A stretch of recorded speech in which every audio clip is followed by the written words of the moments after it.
आज मैं प्रेरितों किताब अध्याय 20-35 से बताना चाहता हूँ। पहले मैं इसको पढ़ रहा हूँ।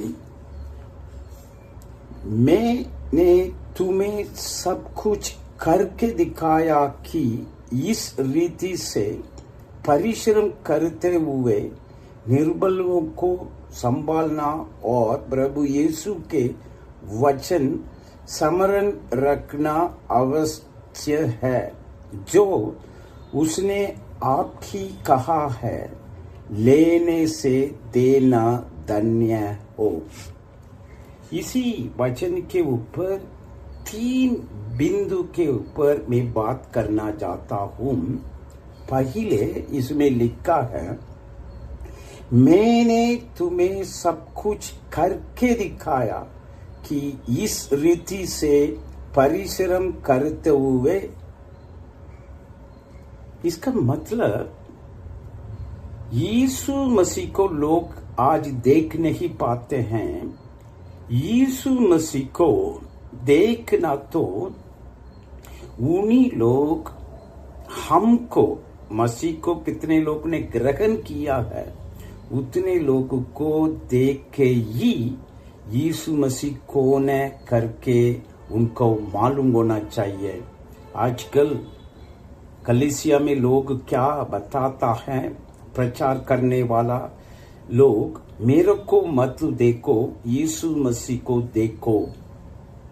ये गलत शिक्षा है। यीशु मसीह को समझना तो ये दुनिया लोग पहले हमको देखना है, वैसे वो जीवन हम जीना है। इसलिए ये पौलुस यहाँ पर कह रहा है, मैंने तुम्हें सब कुछ करके दिखाया। इसका मतलब मसीह का जीवन करके दिखा सकते हैं। कई लोग कहते हैं मसीह का जीवन जीना मुश्किल है। मुश्किल तो है, नामुमकिन नहीं है, हम कर सकते हैं। एक दूसरा है, उन्होंने कह रहा है, मैंने परिश्रम करते हुए निर्बल को संभालना है और प्रभु यीशु के, मतलब पहले ये दूसरा मैं आप लोगों को बताना चाहता हूँ, निर्बल को देखना काम हमारा काम है। पौलुस ने ये कह रहा है, हमारे कलीसिया में कितना निर्बल लोग हैं, उन्हीं को देखभाल करना हमारा फर्ज बनता है। हमने ये नहीं कहना है हमेशा दुआ करो सब कुछ ठीक हो जाएगा, मैं कुछ करना नहीं पाऊंगा। वो नहीं, वो मसीह का जीवन नहीं। हम भी हमारे कलीसिया में कितना निर्बल लोग हैं, उसको हम मदद करना है, वो ही कलीसिया है। पहले मैंने आपको कहा, लोग हमको देख के यीशु मसीह पर आना है, हमारा जीवन वैसे होना है। दूसरा है, कलीसिया में कितने निर्बल लोग हैं, उन्हीं को मदद करने के लिए हम विश्राम करना है, मेहनत करना है। कई बार हम सोचते हैं मेरा पैसा है वो मेरे लिए है, वो कलीसिया का जीवन नहीं है। कलीसिया में कितना निर्बल लोग हैं, उनको मदद करना हमारा काम है। ये दूसरा है। तीसरा है, उन्होंने ये कह रहा है, यीशु ने वचन स्मरण रखना अवश्य है, जो उसे आपकी कहा है। यीशु मसीह ने क्या कहा? लेने से देना धन्य है। यीशु मसीह ने दशवांश के बारे में नहीं बोल रहा है। आजकल दशवांश से ही कलीसिया में ज्यादा बात चलती है। हमने क्या करना है, हमारा मन क्या बोलना है, मैं लेने के लिए कलीसिया में नहीं है, देने के लिए। कई लोग सोचते हैं, अरे मसीह लोग के पास विदेशी पैसा ज्यादा होता है, उसी को हम लेंगे, उसी मदद से हम जिएंगे करके कलीसिया में आते हैं। वो गलत है।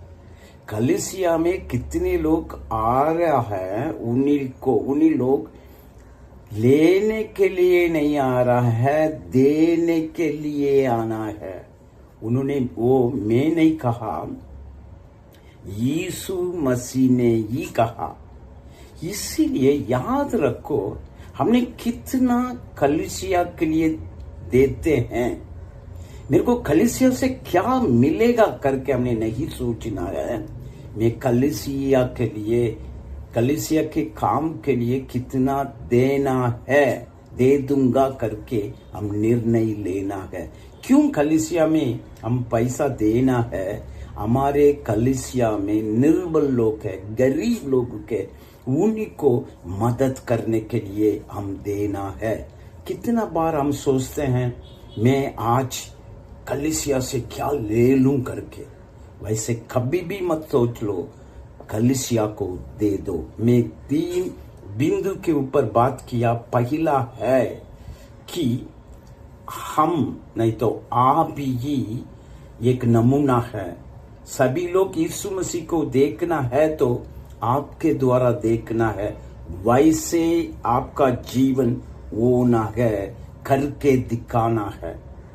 दूसरा है, कलीसिया में कितने लोग कमजोर है, निर्बल है, उन्हीं लोगों को हम मदद करना है। हमारा कलीसिया में गरीबी को हटाना है, गरीब लोगों को मदद करना है।